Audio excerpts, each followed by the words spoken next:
Bismillahirrahmanirrahim. Esselamu Aleyküm. Oruçlu bir Şanlıurfa akşamüstünden hepinize selamlar, sevgiler değerli izleyenler, kıymetli izleyenler. Ramazan-ı Şerif 10 gün boyunca inşallah Şanlıurfa'da olacağız. Balıklı Göl'ün hemen yanı başından yayınlarımızı sizlere ulaştırmaya çalışacağız. Ramazan-ı Şerif'in güzelliklerini inşallah paylaşmaya çalışacağız. Değerli izleyenler, Ramazan-ı Şerif Efendimiz sallallahu aleyhi ve sellemin bir hadisi şerifini bizlere bir kez daha hatırlatmak için gelir. Kainatın efendisi buyuracaklar ki, vakit gelmeden önce namazda acele ediniz. Ölüm gelmeden önce tevbede acele ediniz. Her Ramazan-ı Şerif bir yılın günahlarına, geride kalan ömrün günahlarına bir tövbe daveti gibidir. Gelir ve der ki, haydi tövbe et, günahlarına zaman geçmeden, vakit geçmeden. Efendimiz bir hadis-i şerifte buyurmuşlar ki, kötülüğün ardından hemen bir iyilik yap ki o da onu silsin. Her cuma kendisinden önceki cumayla arasındaki günahların kefareti, her namaz kendinden önceki namazla aradaki günahların tövbesi, her Ramazan kendinden önceki Ramazanla arada yaşananların Cenab-ı Hakk'ın huzurunda af dilekçesi gibi. Hazreti Mevlana Mesnevisinde diyor ki, bir adam evinin önüne diken ekti. Dikenler büyüdü ve insanlar rahatsız olmaya başladı. Diyorlar ki, komşu şu dikenleri kes, huzursuz olmayalım. Adam tamam diyordu, keseceğim, acele etmeyin. Aradan 1 yıl, 2 yıl, komşu kes şu dikenleri, keseceğim diyordu ama dikenler büyüyordu. Bir gün bir zat ona dedi ki, evladım yıl geçtikçe sen zayıflıyorsun. Dikenlerse güçleniyor. Geçen her yılla beraber sen güçten düşerken keseceğim dediğin dikenler güçleniyor. Acele et. Ramazan-ı Şerif bize geride kalan ömür günahlarına tövbe etmeyi bir kez daha hatırlatmak için gelir. Ne iyi eder de gelir, hoş gelir, safalar getirir. Sizler de ekranlarınızın başına hoş geldiniz. Radyolarında bizleri dinleyen değerli dostlar, sizler de hoş geldiniz, safalar getirdiniz. İnşallah Kur'an-ı Kerim tilavetiyle başlayacağız. Halilur Rahman Camii İmam Hatibi, İmam Vekili Ömer Arslan hocamız bizler için tilavet edecek.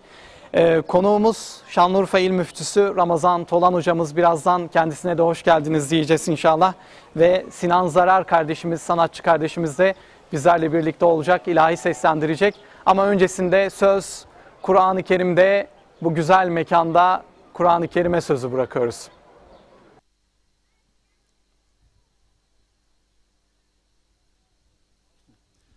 أعوذ بالله من الشيطان الرجيم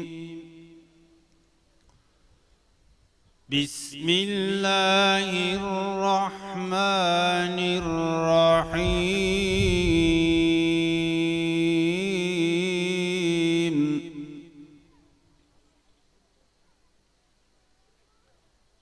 إن في خلق السماوات والأرض واختلاف الليل والنهار لآيات لأولي الألباب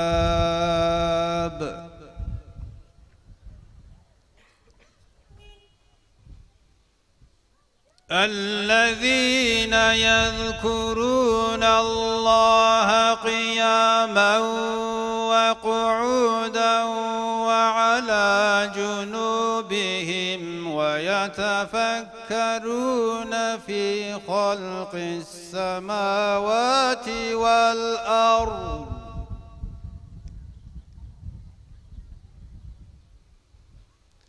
ربنا ما خلقت هذا باطلا سبحانك فقنا عذاب النار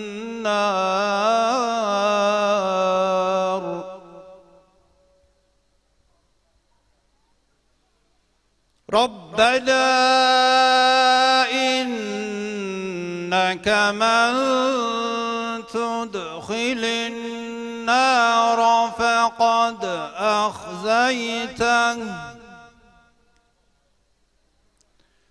وما للظالمين من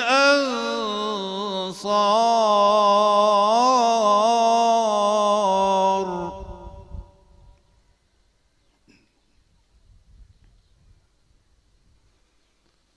ربنا إننا سمعنا مناديا ينادي للإيمان أن آمنوا بربكم فآمنا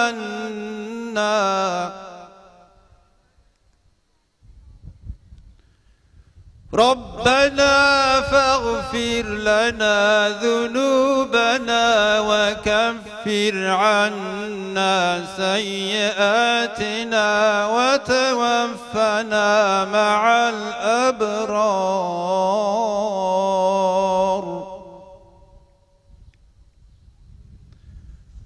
ربنا وآتنا ما وعدتنا على رسلك ولا تخزنا يوم القيامة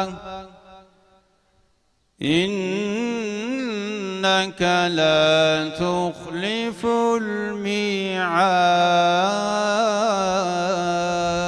الميعاد صدق الله العظيم.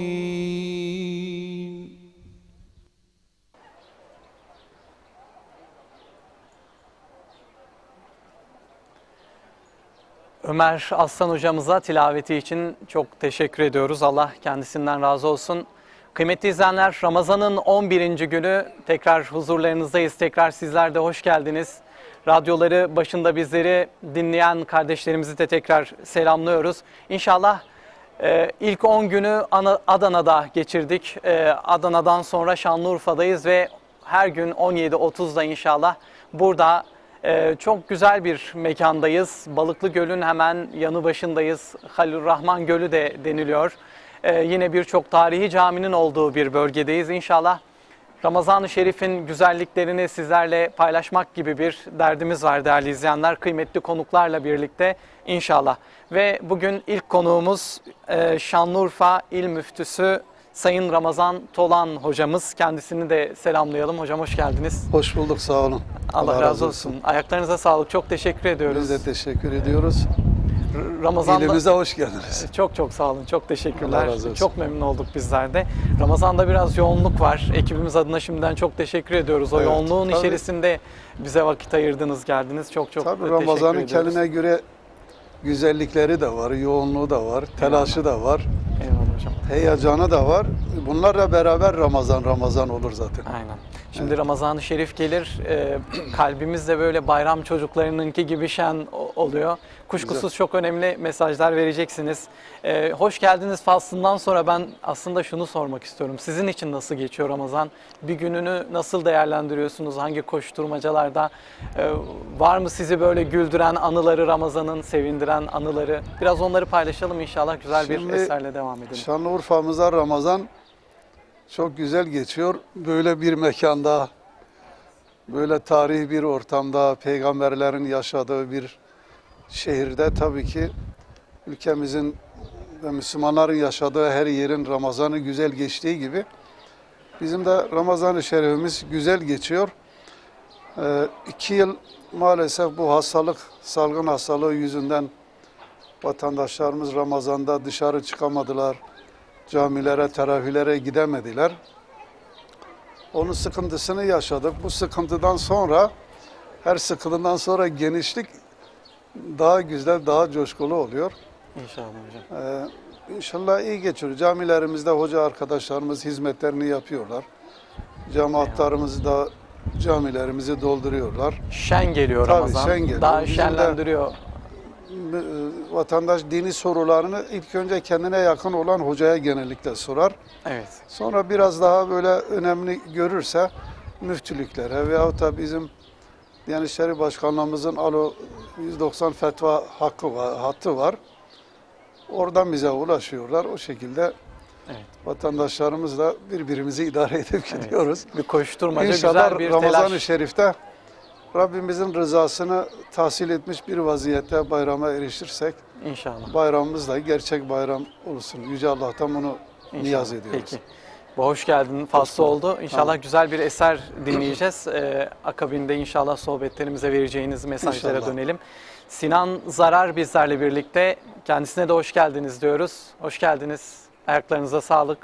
Serde güzel eserlerle bizlerle birlikte olacaksınız. Bugün ilk eser için sözü size bırakalım. Buyurun. Allah razı olsun.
Vardım Babu Sena'nın kapısına, hayran oldum o güzel yapısına.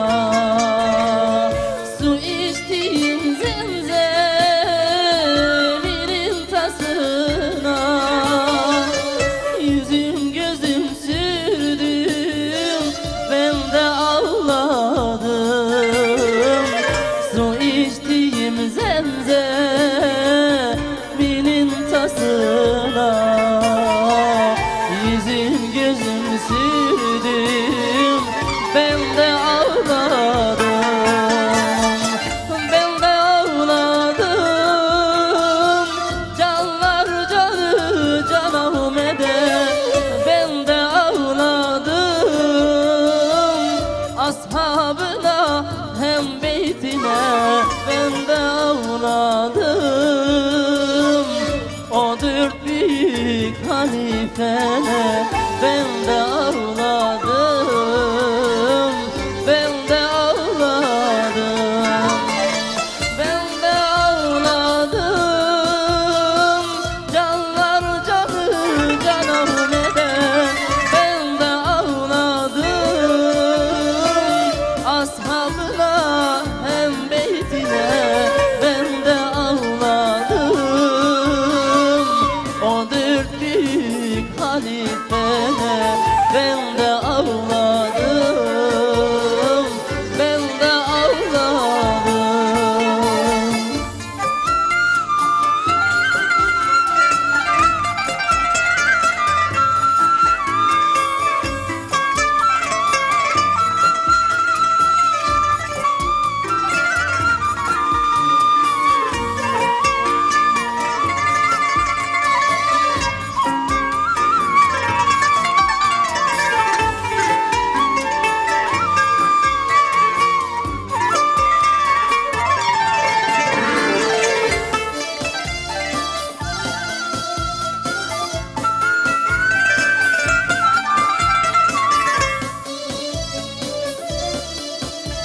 yeşil kubbesinin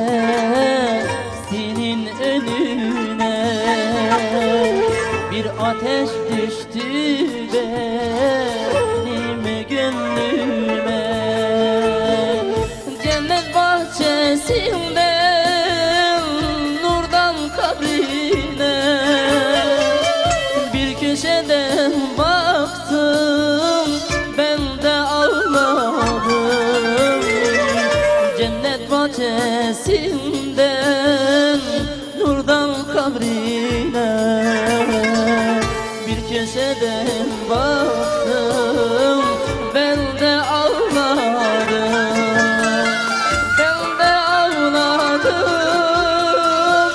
canlar canı canım eder. Ben de ağladım, ashabına hem beytine. Ben de ağladım, o dört büyük halifene. Ben de ağladım,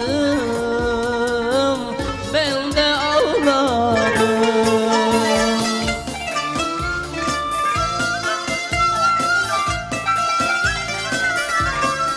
Vardım Cennetül Baki'nin önüne, selam verdim ashabına, beytine. Ellerimi açtım yüce Rabbime, Fatiha okudum, ben de ağladım. Cennet bahçesi nurdan kabrine bir köşeden baktım, ben de ağladım, ben de ağladım.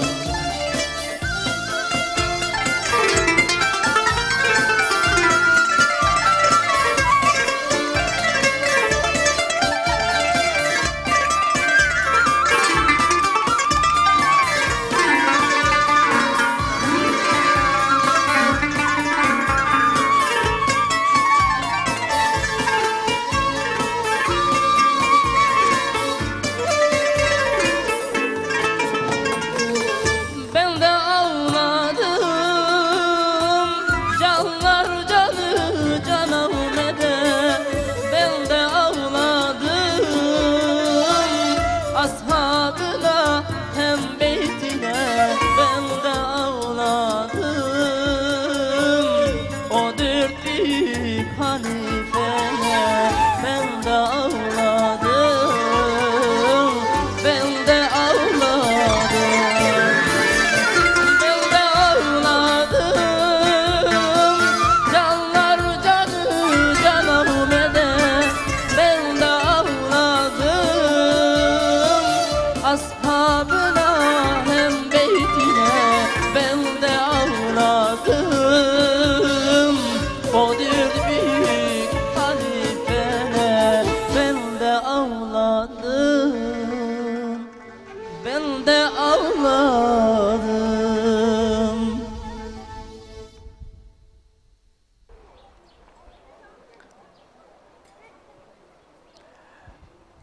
Değerli izleyenler, İslam coğrafyasının hemen hemen her beldesinde maneviyatı yüksek mekanları vardır. İşte bizler de Şanlıurfa'dayız ve Halilurrahman Gölü'nün hemen yanı başından yayınımızı yapıyoruz.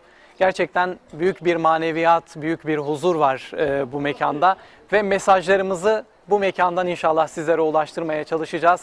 Kalplerinize bu mekandan dokunmaya çalışacağız. Ramazan-ı Şerif'in güzelliklerini inşallah paylaşmaya çalışacağız.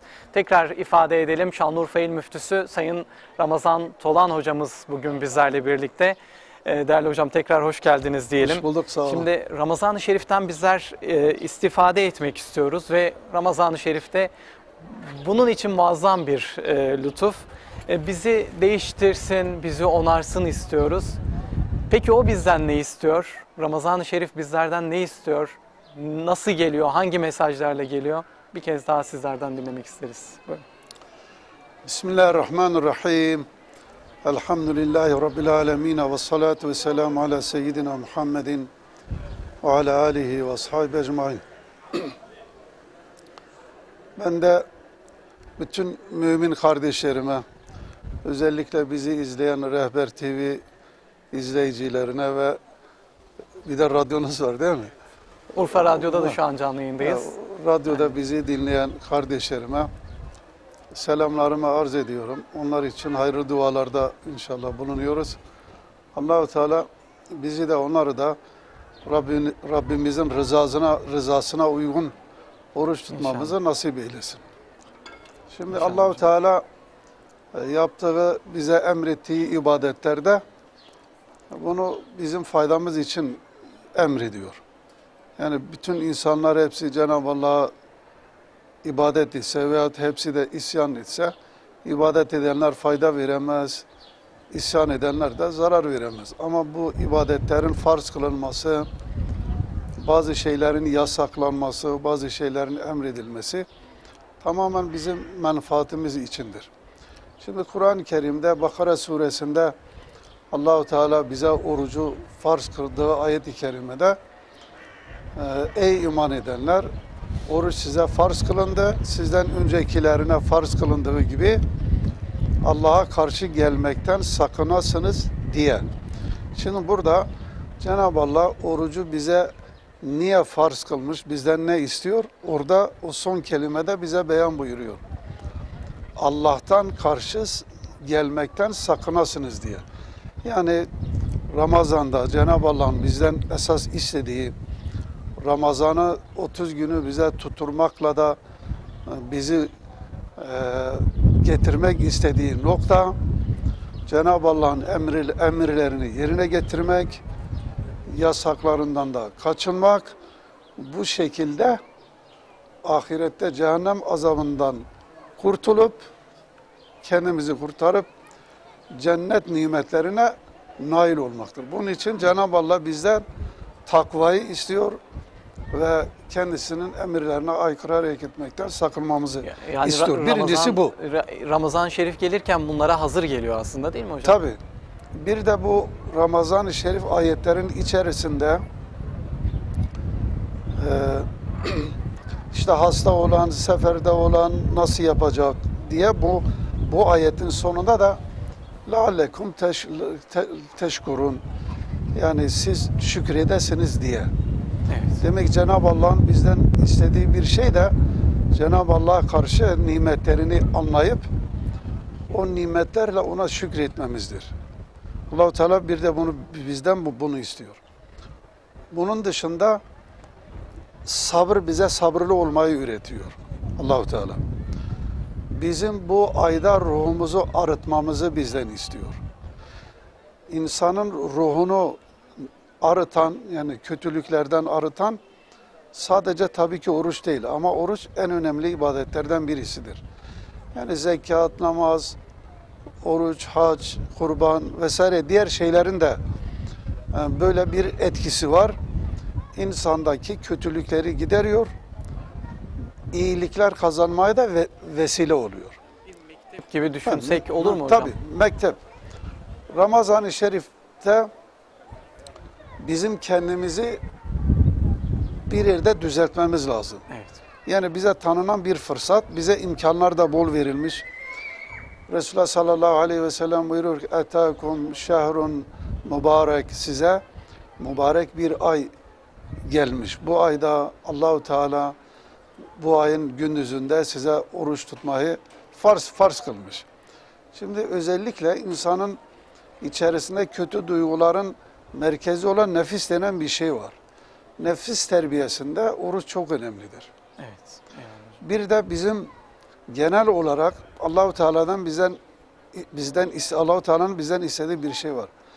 Bismillahirrahmanirrahim. Ya eyyühellezine amenu aleykum enfusekum.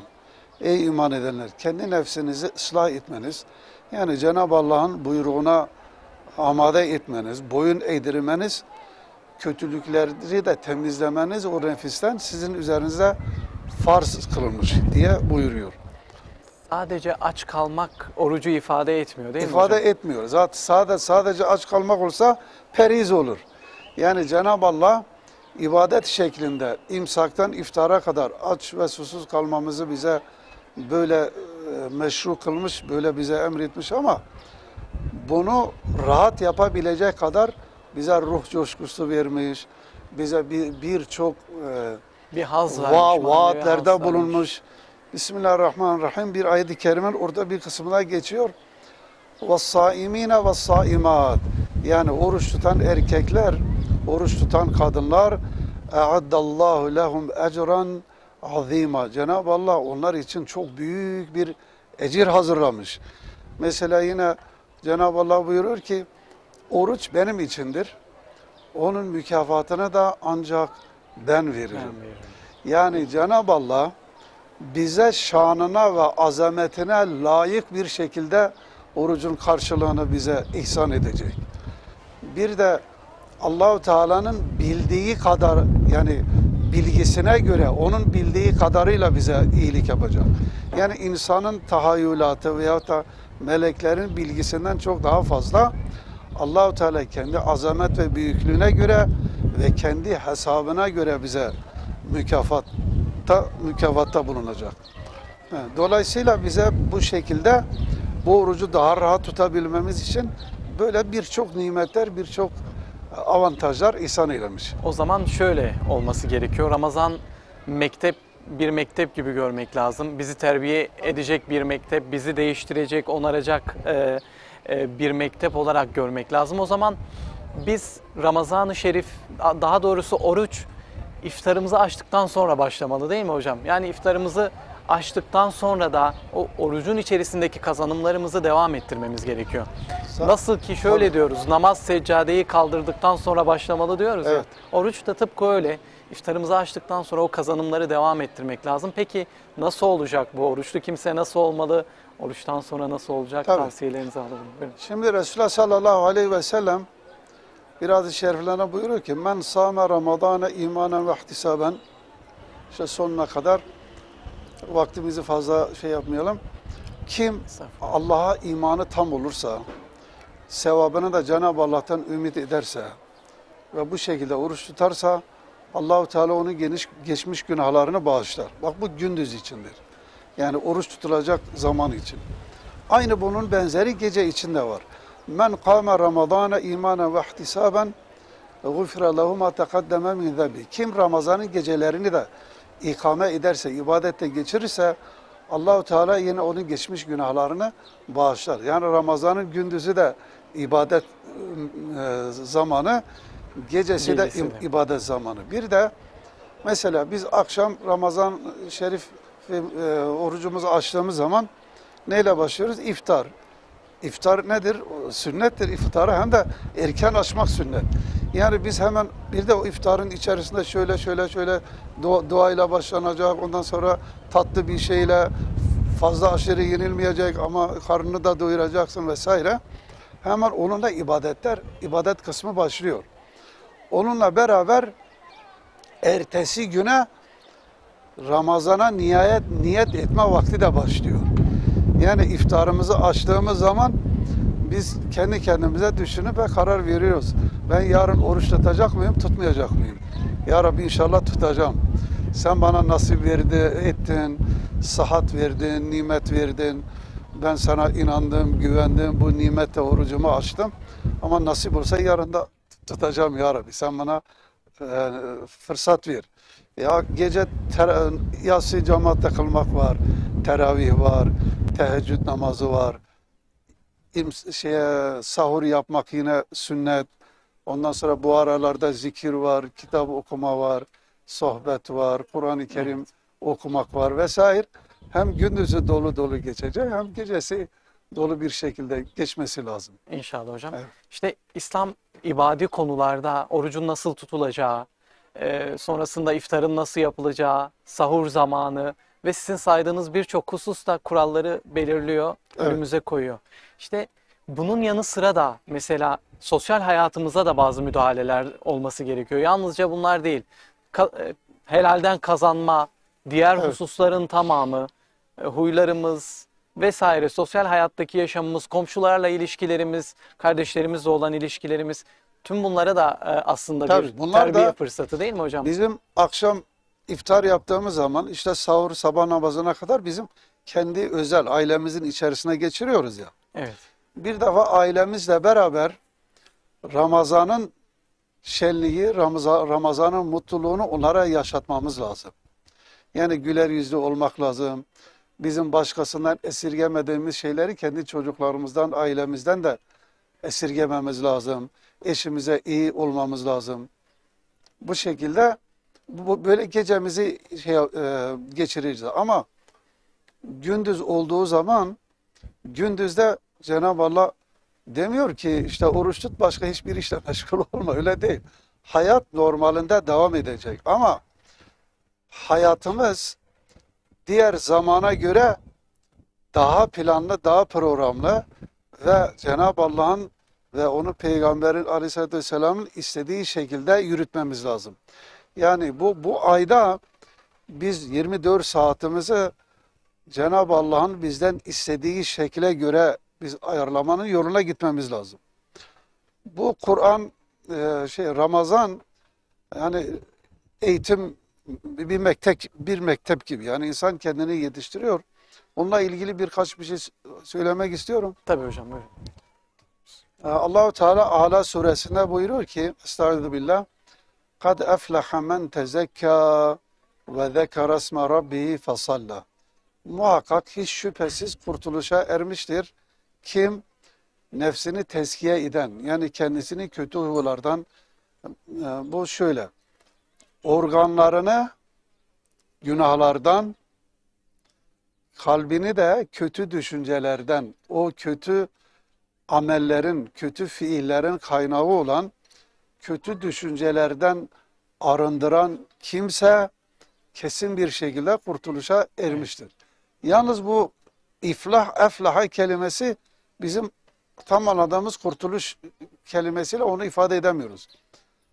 Kad eflaha demek o mümin korktuğundan kurtulmuş, yani cehennemden kurtulmuş, umduğuna da nail olmuş demektir. Yani cennete de girmiş demektir. Geçmiş zaman sigasıyla, kipiyle beyan buyuruluyorken bu kesin. Kad eflaha men tezekka ve zekara isme rabbi fesalla bel tu'thirûnel hayâted dünya, ama böyle olmakla beraber ey insanlar, siz hep dünya hayatını işliyorsunuz. Bel tu'thirûnel hayâted dünya ama vel ahiretu hayrun ve abqa, ama ahireti esas tercih edin. Dünyayı da tercih edin ama ahireti de tercih edin. Çünkü ahiret hem daha daimidir, hem de bakidir, hem de daha faydalı, daha mükafatı daha fazladır. Ama ayetin sonunda bu gibi yani yanlış fikirler eski ümmetlerde de olmuş ama Cenab-ı Allah hepsini ikaz etmiş. Doğruyu bize göstermiş. İnne hâzâ lefis suhufil ûlâ suhufi İbrahim ve Musa. Geçmiş Cenab-ı Allah'ın geçmiş ümmetlere, peygamberlere gönderdiği sahifelerde, İbrahim Aleyhisselam'a, Musa Aleyhisselam'a gönderdiği kitaplarda, sayfelerde bu gerçek böyle vardı buyuruyor. Peki. Yani biz oruç tuttuk, işimiz bitmiyor aslında. Kendimizi de değiştirmemiz gerekiyor. Ramazan buna da vesile olması gerekiyor. İnşallah. İnşallah onları da konuşalım hocam. Sizi Tabii. biraz dinlendirelim. Sinan Zarar bizlerle birlikte, sanatçı kardeşimiz. Sözü tekrar size bırakıyoruz. Buyurun bir eser dinleyelim inşallah.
kaldı öksüzler. Yetimler sahipsiz kaldı dünyada. Dört bir yanı üzülüp sardı mazlumlar. Boynu büküp garip kaldı yetimler. Boynu büküp garip kaldı. Neredesin? Neredesin? Can Hüseyin'im şehit oldu. Neredesin? Kerbela kan ile doldu. Neredesin? Zeynep'i perişan oldu. Neredesin? Neredesin? Can Hüseyin'im şehit oldu. Neredesin? Kerbela kan ile doldu. Neredesin? Can Hüseyin'im şehit oldu. Neredesin?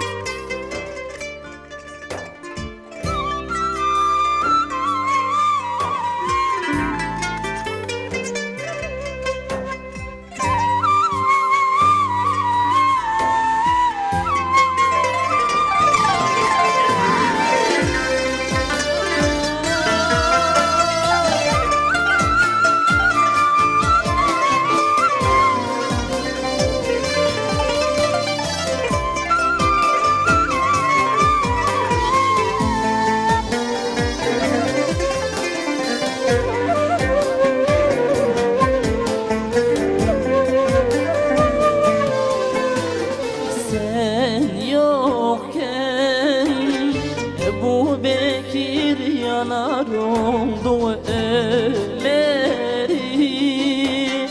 Osman'ı ayrılık vurdu Bilal'i. Ezan okuyamaz oldu. Neredesin? Can Hüseyin'im şehit oldu. Neredesin? Can Hüseyin'im şehit oldu. Neredesin? Neredesin? Can Hüseyin'im şehit oldu. Neredesin? Kerbela kan ile doldu. Can Hüseyin'im şehit oldu. Neredesin? Neredesin? Can Hüseyin'im şehit oldu. Neredesin? Kerbela kan ile doldu. Neredesin? Can Hüseyin'im şehit oldu. Neredesin?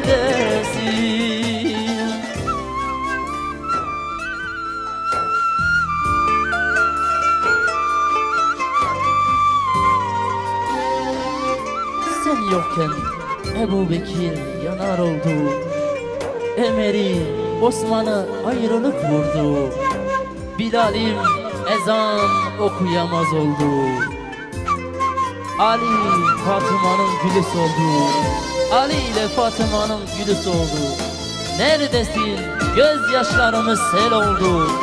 Neredesin? Yandı yüreğim, kahroldu. Neredesin? Ümmetin perişan oldu. Neredesin? Neredesin?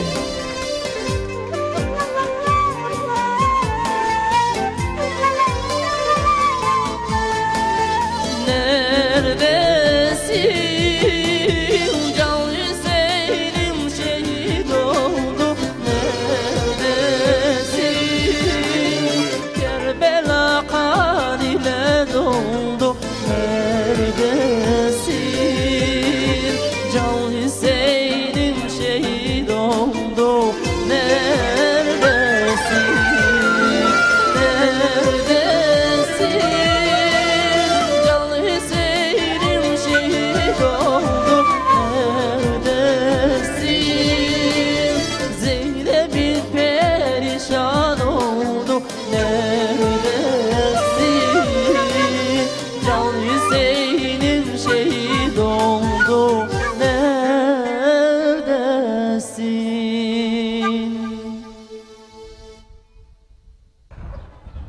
Ramazan-ı Şerif rahmeti, bereketi, muhabbeti, mağfireti, sahurları, iftarları, annelerin iftara doğru mutfaktaki telaşını, çocukların yüzündeki tebessümü alıp geliyor ve bize güzel mekanlarda değerli hocalarımızla sohbet etme fırsatını yine getiriyor. Önemli mesajlar, kalbinize dokunabilme fırsatını getiriyor.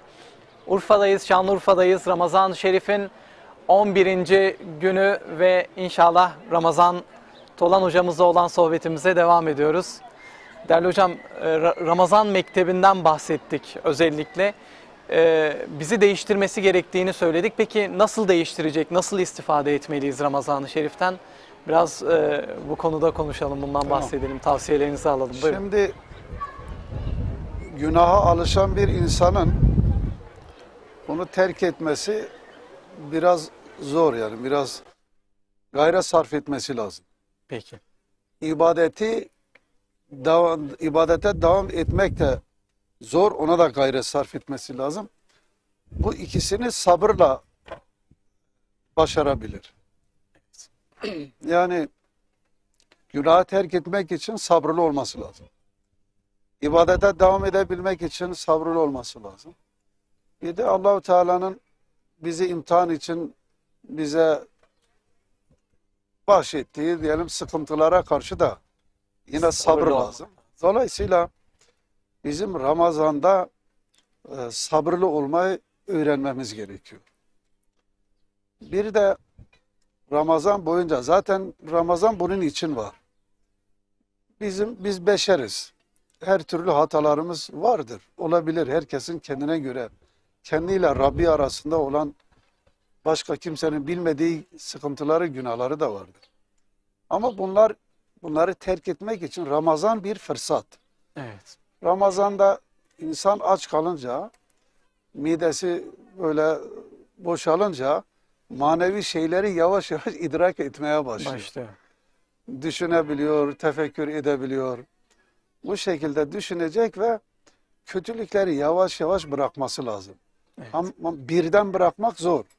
Ama en azından en kolayından başlamak üzere başlayacak ve o günahları terk etmenin huzurunu, sevincini yaşayacak. Ondan sonra diğerlerini yaşaması lazım. Yalnız biz oruç tuttuğumuzda eğer azalarımızla, organlarımızla günah işlemeye devam ediyorsak oruç bize fayda vermiyor. Vermemiştir. Vermemiştir. Resulullah sallallahu aleyhi ve sellem buyuruyor ki bir adam yalan söylemeyi terk etmezse, sonra yalanla da iş yapmaz, yalanını terk etmezse, yalanla da iş yapmaya devam ederse, Cenab-ı Allah'ın bu adamın, bu müminin yeme içmesini bırakmasına ihtiyacı yoktur. Kesinlikle. Yani orucun gayesi yalan söylemeyecek, yalanla iş yapmayacak. Ama devam ediyorsa burada sıkıntı var. Evet. Yine Resulullah sallallahu aleyhi ve sellem buyuruyor ki, nice aç kalan, oruç tutanlar var ki onlara sadece açlık kalır. Nice namaz kılanlar var ki onlar sadece uykusuzluk ve rahatsızlık çekerler. Başka bir faydası yok. Yani bütün ibadetle beraber kötülükleri de terk etmemiz lazım. Ama yavaş yavaş peyderpey terk edeceğiz. Ramazan'ın sonuna kadar terk etmemiz lazım. Ama insan günahı nasıl terk edecek? Bir de o var. Şimdi günahı terk etmenin birinci şartı, Cenab-ı Allah'ın huzurunda duracak. Diyecek ki ya Rabbi ben şu günahı yaptım. Kötülük yaptım, buyur. Bunu söyleyeceksiniz, ifade edeceksiniz. Tabii. Ben altını çizmek istedim. Tamam. Her zaman değişin diyoruz ya da değişelim diyoruz Tabii. ama nasıl? İşte o nasılları, Değişmenin formülleri. birinci şartı Eyvallah hocam. günahı hatırlayacak. Günahı hatırlamak Ben lazım. şu günahları ya Rabbi yaptım. Ya Rabbi benim bilmediğim, senin de bildiğin günahlarım da vardır bu arada. Evet. Onu da itiraf edecek. Ben bu yaptıklarıma pişman oldum ya Rabbi. Pişmanlık birincisi. İkincisi, ya Rabbi ben bunları hemen terk ediyorum, bırakacak. Ondan sonra da ya Rabbi sen bana yardımcı ol, ben bir daha yapmayayım, bu günahlara dönmeyeyim. Biz buna tevbe diyoruz. Cenab-ı Allah'ın huzurunda kalbini de hazır edecek. hazır ağzı da oruçlu iken bu şekilde Cenab-ı Allah'a yalvarması lazım, sığınması lazım. Şeytan insana vesvese verir, nefis de insana vesvese verir. Ama bunlardan kurtulmanın çaresi Cenab-ı Allah'a iltica etmektir. Yani bir çocuk korktuğu zaman kendi annesini ve babasını kucağına atar. Bir sıkıntımız olduğu zaman güvendiğimiz insanlara koşarız. Biz tek başımıza nefis ve şeytanla mücadeleyi kazanmamız çok zor. Evet. Onun için bizim de sahibimiz, onların da sahibi olan ve kainatın sahibi olan Allah'a kendimizi atmamız lazım. Birinci şartı bu. Ondan sonra biz Biraz kendimizle samimiyet sınavı aslında değil mi hocam? Yani tabii. kendimize bir tabii samimiyetle yani kendi yaklaşmak lazım. kalbine bakacak, düşünecek ve kendi Rabbi ile böyle sözleşme yapması lazım. Yani yoksa diyelim birisi sohbet etti, işte etkilendi, o sırada ya Rabbi ben tövbe ettim dedi gitti. Bu değil. Bu insanı kurtarmaz. Yani şimdi bir de insan yaptığı kötülüklerin ne kadar cezası var. Bu ateş cehennemidir. Cehennem ateşidir. Bunun ne kadar sıkıntılı, ne kadar zor, ne kadar büyük bir işkence ve azap olduğunu düşünecek. Düşünerek günahlar yavaş yavaş kendini çekmesi lazım. Bunun karşılığında Allahu Teala yaptığımız itaat ve taatlerin mükafatlarının da ne kadar büyük olduğunu da düşünerek, mesela oruç için bahsettik ya, bunları düşünerek ve ibadetlere devam etmesi gerekiyor. Şimdi insan böyle tefekkürle, tevbe ile, bir de insan ibadete de ağırlık vermesi lazım. Yani namaz kılıyorsa düzgün kılacak. Orucunu Cenab-ı Allah'ın istediği şekilde düzgün, şartlarına uygun. Peki nasıl yapacak bunu? Bilecek, yani öğrenmesi lazım. Bilmeden nasıl yapacak? Öğrenecek bu Ramazan-ı Şerif'te. Bilmiyorsa öğrenecek ve sadece Allah rızası için bunları yerine getirecek. Şimdi insan tövbe ettiği zaman, yani kul hakkı bir de ibadetlerin kazası hariç Cenab-ı Allah affediyor. Allahu Teala tevvaptır. Çok çok tevbeleri kabul eden. Settar, günahları örtüyor. Gafur, bağışlıyor. Rahim, merhamet ediyor. Rauf, insana yine acıyor, acımanın diğer bir şekli. Cenab-ı Allah hazır. Yani insan yeter ki yönünü Cenab-ı Allah'a çevirsin.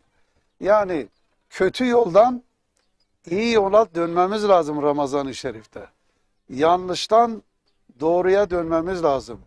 Cehenneme götüren yoldan cennete götüren yola, şeytanın yolundan peygamberin yoluna dönmemiz lazım. Ramazan bunun için var. Bir şey daha ben arz edeyim. Buyurun, buyurun hocam. Allahu Teala Kur'an-ı Kerim'de oruçtan bahseden ayet-i kerimelerinin arasına dua ile alakalı bir ayet-i kerime yerleştirmiş. Bismillahirrahmanirrahim. Ve izâ sâleke ibâdi anni fe inni karîb. Ey peygamber, eğer senden benim kullarım beni sorarlarsa sen onlara de ki ben onlara yakınım. Uzakta değilim. Yakınım. Ne kadar güzel bir müjde aslında. Bunu orucun ayetlerin arasına Allahu Teala'nın yerleştirmesinin hikmeti, oruçlu ağız ile yaptığımız dua daha makbuldür. Yani bir taraftan oruç tutmamızı emrediyor. O arada orucun hükümlerini bitirmeden bir de ona dua etmemizi, yalvarmamızı bize emrediyor. Yani bu oruçlu ağız değilken siz dua edin, ben de duanızı kabul edeceğim. Hazır böyle bir mübarek ay varken, Ramazan orucu varken, şimdi ben ucibu davete da'i, ben bana dua edenlerin, beni çağıranların isteklerine icabet ederim, yerine getiririm. فَلْيَسْتَجِيبُوا لِي, o halde onlar da benim isteklerimi yerine getirsinler. Yani emirlerimi yerine getirsinler, yasaklarımdan da kaçırsınlar. لَعَلَّهُمْ يَرْشُدُونَ. İşte böyle yaparlarsa onlar tam doğru yolu bulmuşlar. Tamam. Orada devam edecek. Şimdi bizim Cenab-ı Allah'tan farz edelim ki biri bize dese ki ya sen bir cümle söyle, Allahu Teala onu hemen kabul edecek denilse bize. Biz ne isteyeceğiz? Yani bir mümin olarak ne isteyeceğiz? Ya Rabbi beni affet, beni cehennemden koru, cennetine koy, değil mi? Yani Evet. budur. Affetmek değil mi? Yani duanın en önemli kısmı Cenab-ı Allah'tan af dilemektir. Evet. O da af dilediğiniz zaman ben onu kabul edeceğim buyuruyor. Yani biz buna ne diyoruz? Tevbe, istiğfar. Tevbe kötülükten söz verip Allah'a dönmektir. İstiğfar da bağışlanmayı dilemektir sürekli. Resulullah sallallahu aleyhi ve sellem bize örnek buyuruyor ki ben günde 100 defa, bazı rivayetlerde 70 defa tevbe ve istiğfar ediyorum. Bunun hikmetleri çok ama bir tanesi bize örnek olsun diye böyle buyurmuş. Peki. Hocam Ramazan-ı Şerif hep söyleriz, önemli fırsatlar ve gerçekten değerlendirmek lazım. O yolları da Allah razı olsun sizler ifade ettiniz. Evet. Bu arada biz konuşurken arkadaşlarımız da bu güzel mekandan çok güzel görüntüler ekrana getiriyorlar. Evet. Serin bir hava, üşümeye de başladık biraz. Evet. Sanatçı abilerimiz hemen böyle rüzgarın olmadığı bir köşeye Tabii. kaçtılar. Biz kaçamıyoruz tabii. Ya bir şey olmaz. Bir reklam arası vereceğiz hocam. Tabii, Biraz tabii dinlendirmiş olalım sizleri de. Tabii. İnşallah reklamlardan sonra değerli izleyenler tekrar burada olacağız, huzurlarınızda olacağız ve Ramazan-ı Şerif'in güzelliklerini, o güzel atmosferini inşallah paylaşmaya devam edeceğiz. Şimdilik kısa bir ara.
pervaneler gibi dönmeye geldin.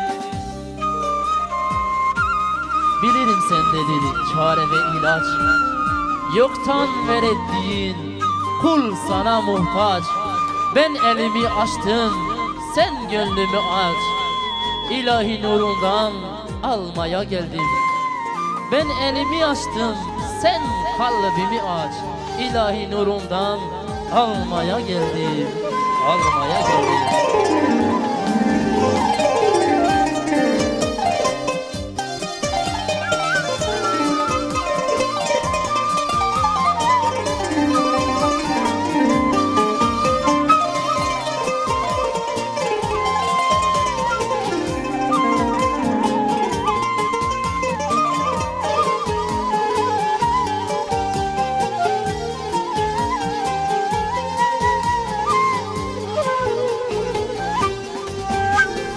Bilirim sendedir çare ve ilaç, yoktan var ettiğin kul sana muhtaç.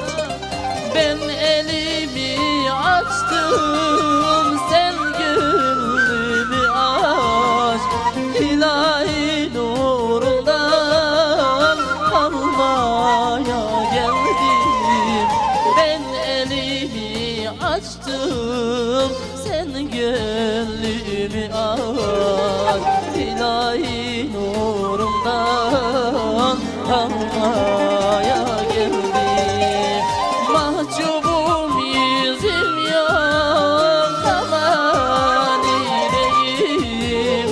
Sen var iken kalkıp kime gideyim? Tut elimden yaram, tam yerindeyim. Pervaneler gibi dönmeye geldim.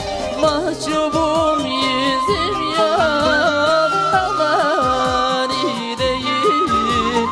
Sen var iken kalkıp kime gideyim? Tut elimden yaram, tam yerindeyim. Pervaneler gibi dönmeye geldim. Şanlıurfa'da Ramazan-ı Şerif'in 11. gününde iftara doğru yol almaya devam ediyoruz. Değerli izleyenler, konuğumuz Şanlıurfa İl Müftüsü Sayın Ramazan Tolan hocamız. Önemli mesajlar verdiler ilk saatimizde. İnşallah iftara doğru yolculuğumuz devam ederken kendisini dinlemeye, sohbetinden istifade etmeye devam edeceğiz. Değerli hocam, şöyle güzel bir söz var, onu ben aktararak başlayayım isterseniz. Eğer dünyanı değiştirmek istiyorsan kelimelerini değiştir, ama dünyayı değiştirmek istiyorsan davranışlarını değiştir. Bu ne demek? Biraz bunun üzerine konuşalım isterseniz. Şimdi yüce dinimizin 4 ana basamağı var. Birisi iman. Ondan sonra ibadetler gelir. Ondan sonra muamelet, yani dünya işlerimiz, insanlarla ilişkilerimiz, eylemlerle alakalı. Bir de ahlaki yön var, ahlak. Dinimizin amacı, yüce İslam dininin amacı, yüksek kalitede, ahlakı güzel, çevresiyle uyumlu, insanlara faydalı olan, kimseye zararlı olmayan mükemmel insan yetiştirmektir. Bir hocamız vardı, Allah rahmet eylesin, diyordu ki, eğer İslam'ın yetiştirdiği insanlar yani bizim gibi olacaksa bu fazla büyük bir din değildir derdi. Yani İslam'ın yetiştirmek istediği insan çok mükemmel insan, çok mükemmel mümin olan insanlardır. Şimdi bizim itikadımızla, ibadetlerimizle işimiz bitmiyor. İtikat ve imanla bir de amelle biz muamelatı ve ahlakımızı güzelleştirmemiz lazım. Şimdi biz insanların arasında bulunuyoruz. Müslüman kardeşlerimizin arasında bulunuyoruz. Eğer insanlar bizden nefret ediyorsa bizim ibadetimizin bir faydası yok ki. Yani karşıdan biz bir yerden giderken birisi karşıdan çıkıyor, bizim şerrimizden dolayı sokağını değiştiriyorsa, ya, isterse gece gündüz ibadet edelim, bunun bir faydası yok ki. Ama karşıdan bizi gördüğü zaman sevinerek gelip bizimle kucaklaşması varken, değil mi? Niye öyle olalım ki? Diyelim ki biz evde babayız veyahut da anneyiz. Babalar için söyleyeyim, eşimiz ve çocuklarımız bizi her gün özlemeseler, yani keşke bir an önce babamız gelse de özledik ya, öyle demezlerse, keşke biraz daha geç gelseydi de biraz daha rahat etseydik diye düşünüyorlarsa halimiz ne olacak, değil mi?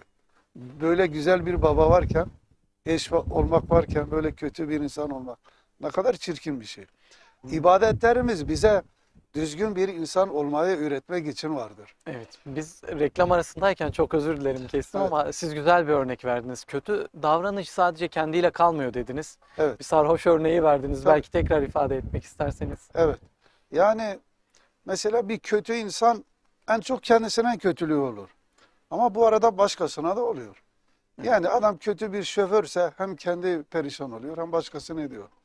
Veyahut da yanlış bir ticaret yapıyorsa hem kendi zarar ediyor hem başkası zarar ediyor. Kesinlikle. Şimdi Resulullah sallallahu aleyhi ve sellem buyuruyor ki siz insanları mallarınızla, mal ile, maddiyat ile memnun edemezsiniz. Ancak güzel ahlakla memnun edebilirsiniz. Şimdi zirvesi güzel ahlaktır. Şimdi biz Ramazan-ı Şerif'teyiz. Bir yalan söylemek var, yalancılardan yazılmak var. Bir de sıddıklardan olmak var, doğru söyle. Hangisini tercih edeceğiz? Mesela çekememezlik var, hastalık. Bu manevi kötü ahlaklara bu manevi hastalık deniyor. Yani kitaplarımızda. Mesela haset, çekememezlik, durup durduğu yerde kendisini mutsuz ediyor. Cenab-ı Allah malı çoktur, kulları da çoktur. Malını kullarına ihsan ediyor. Hasetçi de yerinde oturduğu gibi mutsuz oluyor. Evet, Değil mi? kesinlikle. Hasedin zıddı sevmektir. Mümin kardeşinin iyiliğini istemektir, değil mi? Kesinlikle. Kendi için istediğini kardeşinin istemedikçe kamil iman sahibi olamaz. Ondan sonra adam oruç tutsa, namaz kılsa ama gıybet yapıyor. Olmaz ki. Yani gıybet büyük günahlardandır. Kötü ahlak terk etmemiz lazım. Bunun zıddı nedir? Mümin kardeşini arkasında öveceksin. Arkasında ona sahip çıkman lazım. Ondan sonra kibir. Zerre kadar varsa cennete girmez buyuruyor. Yani gitse orayı da bozar. Karşılığında ne var? Güzel ahlak, tevazu sahibi olmak var, değil mi? Kesinlikle. Mesela insanlardan nefret etmek çok kötü bir şey. Yani insan müminden nefret eder mi? Tabiattan nefret eder mi? Allah'ın yarattığını nefret eder mi? Bunun karşılığında muhabbet olması lazım. Yani sevecek. Cenab-ı Allah madem yaratmış insandır, benim sevmem lazım. Kesinlikle. Mesela kin ve nefret, düşmanlık olur mu? Şimdi çok yanlış şeyler yapıyor. Bir de dürüstlük. Yani bizim bu zamandaki Müslümanların bizim en kötü hasletimiz kaba tabire sahtekarlık. Yani dürüst olmamak, doğru davranmamak.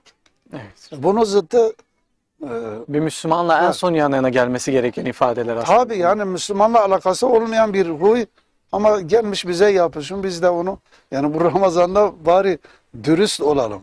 Evet, Birbirimize karşı samimi olalım. Evet. Doğru olalım. Birbirimizin iyiliğini isteyelim. Birbirimizin kötülüğünü istemeyelim. Yani oruç bunun için var. Biz ahlakımızı düzeltmemiz lazım. Evet. Nasıl? Resulullah sallallahu aleyhi ve sellemin ahlakı nasıldı? Biz de öyle olmaya çalışacağız. Öyle olamayız.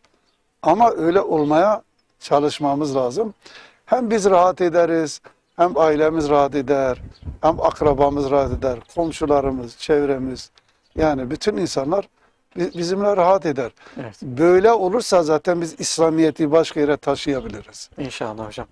Ne güzel gelir Ramazan. İşte bunları hatırlatmak için Evet. geliyor Ramazan. Siz değerli hocamızın böyle dilinden bir kez daha en azından söylemiş olduk, dile getirmiş olduk, hatırlamış olduk. İnşallah vesile olur hepimiz için. İnşallah. Kendimizi değiştirmeye vesile olur Ramazan-ı Şerif.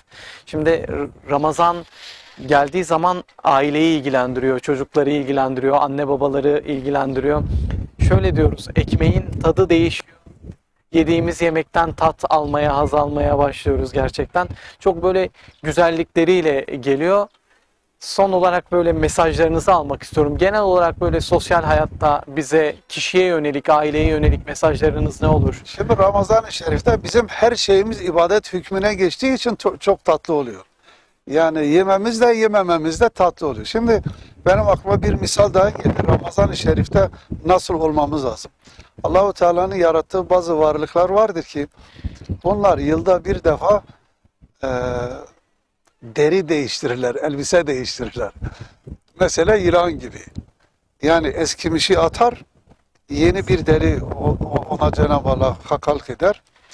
Bizler her Ramazan'da eski huylarımızı, kötülüklerimizi, yanlışlarımızı hepsini atmamız lazım. Sıbgatallah ve men ahsenu minallahi sıbga. Allah'ın boyasıyla, Allah'ın derisiyle, Allahu Teala'nın güzel ahlakıyla, Resulullah sallallahu aleyhi ve selleme öğrettiği, onu terbiye ettiği şekliyle o ahlakla ahlaklanmamız lazım. Ama Ramazan'dan sonra da bırakmamak şartıyla. Yani bayram bitecek ama Ramazan'da kazandıklarımız devam edecek. Şimdi o zaman evet. Bizim Eyvallah. Ramazan-ı Şerif'te fert olarak bir şenlik var ama aile olarak da var, toplum olarak da var. Biz Ramazan'a ailemizde dolu dolu yaşamamız lazım.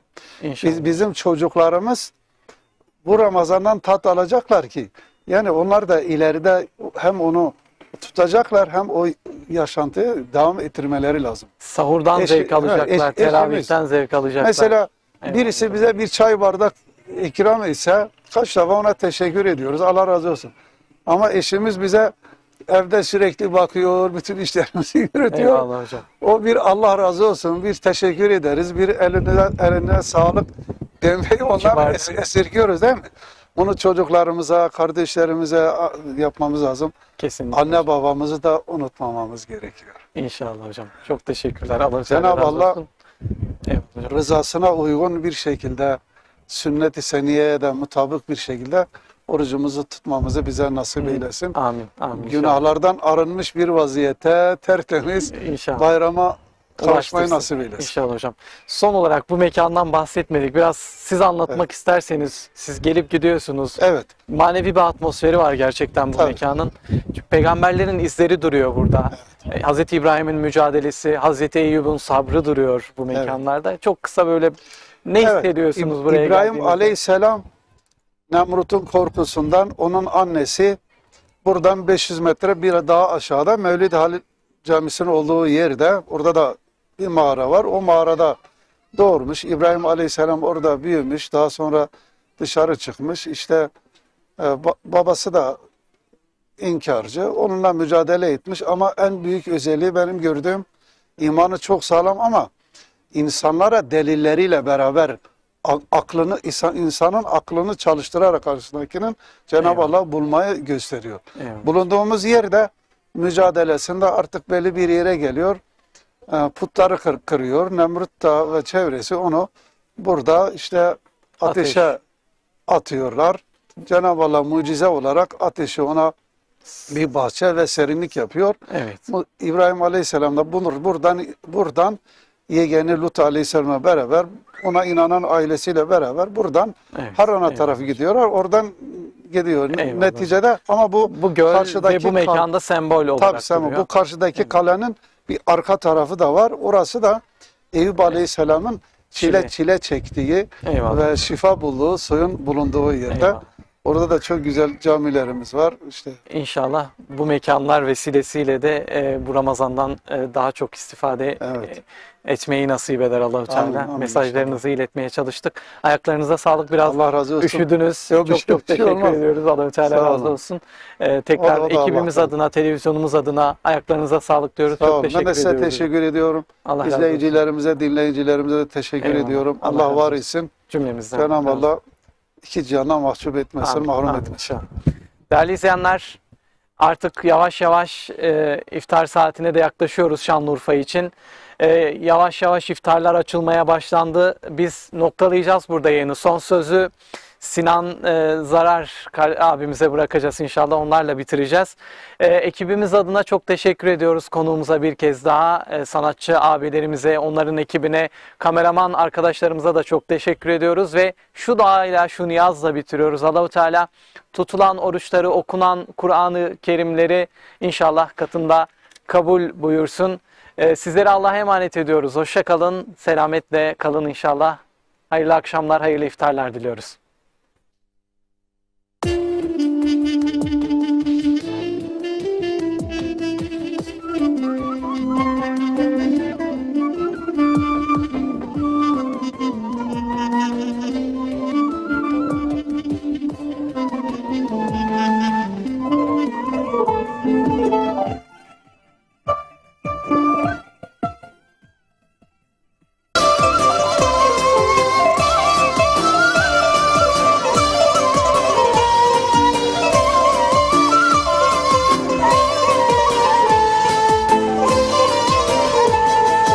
Mekke vadileri sızlar, sular mazlum, mazlum çağlar.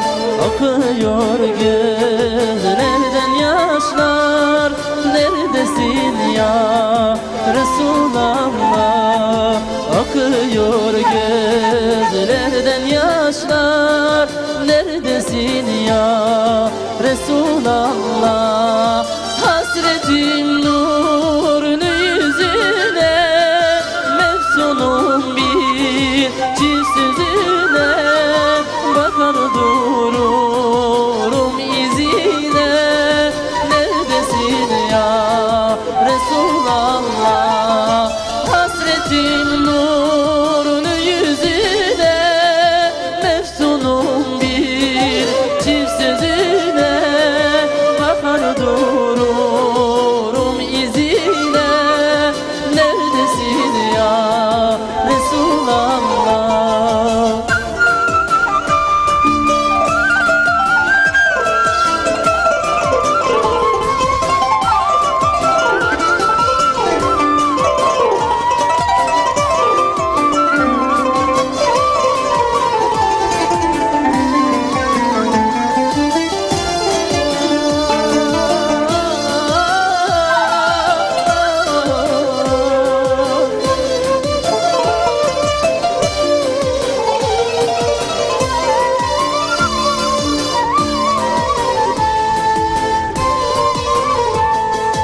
Aşkın yakar yüreğimi, hasret güler tenimi. Bir duysam kısık sesini, neredesin ya Resulallah? Bir duysam kısık sesini, neredesin ya Resulallah? Kara kışta bir baharsın, mazlumlara dost yarasın, zalimlere bir emansın. Neredesin ya Resulallah? Kara kışta bir baharsın, mazlumlara dost yarasın, zalimlere bir emansın. Neredesin ya Resulallah?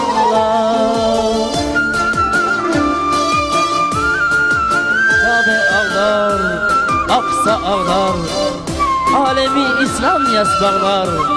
Zindanda Yusuflar ağlar. Neredesin ya Resulallah? Neredesin ya Resulallah? Zindanda Yusuflar ağlar.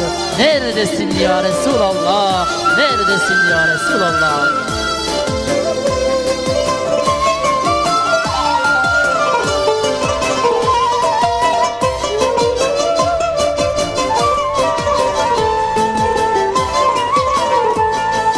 Sene sene, asır asır secde secde, hasır hasır, yürekler hasretin taşır. Neredesin ya Resulallah, yürekler hasretin taşır. Neredesin ya Resulallah? Kabe ağlar, Aksa ağlar, alemi İslam yaş bağlar. Zindanda Yusuflar ağlar. Neredesin ya Resulallah? Kabe ağlar, Aksa ağlar, alemi İslam yaş bağlar. Zindanda Yusuflar ağlar. Neredesin ya Resulallah? Neredesin ya Resulallah?